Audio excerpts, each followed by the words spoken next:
আসসালামু আলাইকুম। বাংলাদেশ বার কাউন্সিলের যে পরীক্ষা অ্যাডভোকেট এনরোলমেন্টের আগামী 25শে এপ্রিল 2025-এ অনুষ্ঠিত হতে যাচ্ছে। এই যে অ্যাডভোকেটশিপের যে পরীক্ষা, এই পরীক্ষায় যে সকল পরীক্ষার্থী যারা, তাদের জন্য দোয়া, শুভকামনা। আমরা ইতিমধ্যেই ব্যাপক একটা প্রস্তুতির মধ্য দিয়ে গেছি। প্রস্তুতিতে আমরা আসলে বার কাউন্সিলের যে সিলেবাস আছে, এই সিলেবাসটা কনসিডারেশনে নিয়ে আমরা আসলে আমাদের প্রস্তুতি সম্পন্ন করেছি। একেবারে পরীক্ষার পরীক্ষার শুরুর পূর্ব মুহূর্তে, বা আমরা এভাবে বলতে পারি যে শেষ মুহূর্তের প্রস্তুতি আসলে কি হতে পারে। আমরা দেখছি যে অলরেডি আমরা বার কাউন্সিলের যে সিলেবাস, সেই অনুযায়ী প্রস্তুতি, বিভিন্ন অনুশীলন, বিভিন্ন মডেল টেস্ট, সেগুলো আমরা নিয়েছি। সো এই মুহূর্তে আপনারা যারা পরীক্ষার্থী, তাদের প্রতি আমার পরামর্শ থাকবে যে কোনো দুশ্চিন্তা নয়। এই যে দুদিন সময় আছে, এই দুদিনে আপনারা যত বেশি সম্ভব মডেল টেস্টগুলো ভালোভাবে আপনারা সম্পন্ন করবেন এবং চেষ্টা করবেন যে সবচেয়ে বেশি মডেল টেস্ট যে পরীক্ষাগুলো আছে, সেলফ মডেল টেস্ট যেটাকে আমরা বলছি, সেটার জন্য আসলে আপনারা যথেষ্ট সময় আপনারা পেয়েছেন ইতিমধ্যে। এবং বাকি 2 দিন আসলে আইনগুলো বিস্তারিত পড়া, আসলে সেই পড়ার যে সময়টা, সেটা কিন্তু আর নেই। সো আমার পরামর্শ থাকবে আপনারা মডেল টেস্টগুলো বেশি বেশি করে দিবেন এবং আপনাদের 100 নম্বরের যে পরীক্ষা, এই পরীক্ষায় 1 ঘন্টার যে পরীক্ষা, তার মানে আমাদের 1 ঘন্টার সময়ের মধ্যে আমাদের 100টা নম্বরের উত্তর করতে হবে। তো সেখানে টাইম ম্যানেজমেন্টটা কিন্তু খুব গুরুত্বপূর্ণ একটা বিষয়। আমরা চেষ্টা করব যে সঠিক সময়ে আমাদের পরীক্ষাটা সম্পন্ন করা, এবং আমরা চেষ্টা করব যে আমাদের হাতে যাতে মিনিট 10 আমরা সময় বাড়তি রাখতে পারি। অনেক সময় এরকম হয় যে অনেক পরীক্ষার্থী আসলে এই এমসিকিউ পরীক্ষা দেবার সময় টাইম ম্যানেজমেন্ট ঠিকঠাক না হওয়ার কারণে আমরা দেখি যে শেষের দিকে গিয়ে আমরা দেখি যে এই অপশন হওয়ার কথা উত্তর এ, কিন্তু উত্তর দাগিয়েছে ডি। তার মানে ভুল উত্তর কোনোভাবে আসলে কাম্য নয়, এবং আমরা সেই ভুলটা করব না।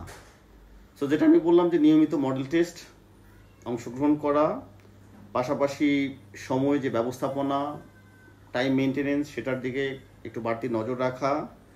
আর আমরা আসলে যতদূর প্রস্তুতি নেওয়ার, এটা কিন্তু আমরা নিয়ে ফেলেছি।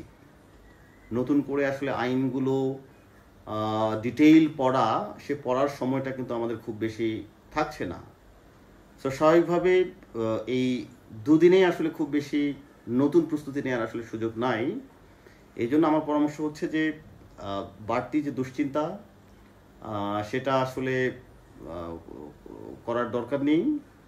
এবং আমার যে আপনাদের বিশেষ পরীক্ষার্থীদের আসলে অতীতের যে প্রস্তুতি, পূর্বের যে প্রস্তুতি, এই প্রস্তুতি এবং এর সাথে যে একটা পরিকল্পনা, এটার যদি একটা মেলবন্ধন হয়, নিশ্চয়ই আপনারা সবাই সফলকাম হবেন।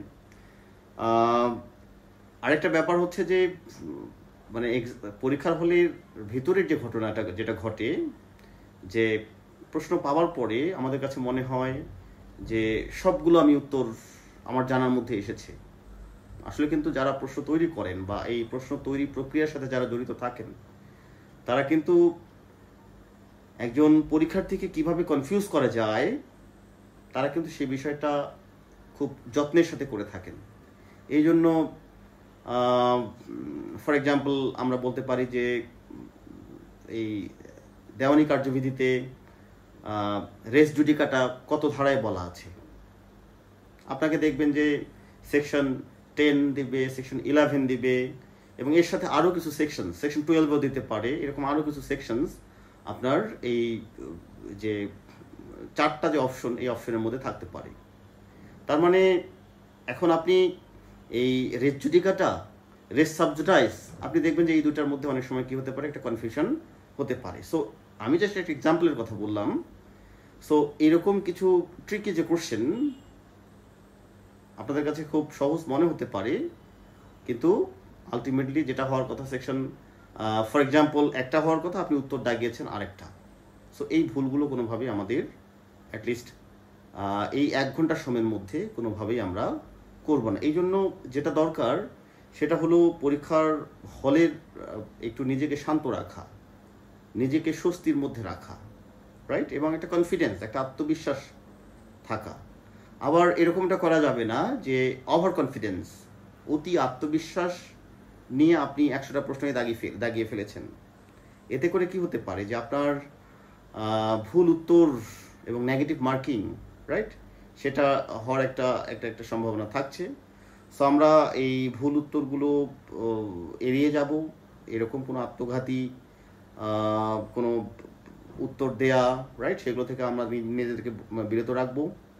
এবং আপনাদের জন্য আবারও শুভকামনা, আপনাদের ভালো সময় কাটুক এবং আপনারা সফলকাম হন, এবং এই অ্যাডভোকেসি যে এনরোলমেন্ট পরীক্ষায় আপনারা সকলেই উত্তীর্ণ হন। সবাই ভালো থাকবেন। আসসালামু আলাইকুম।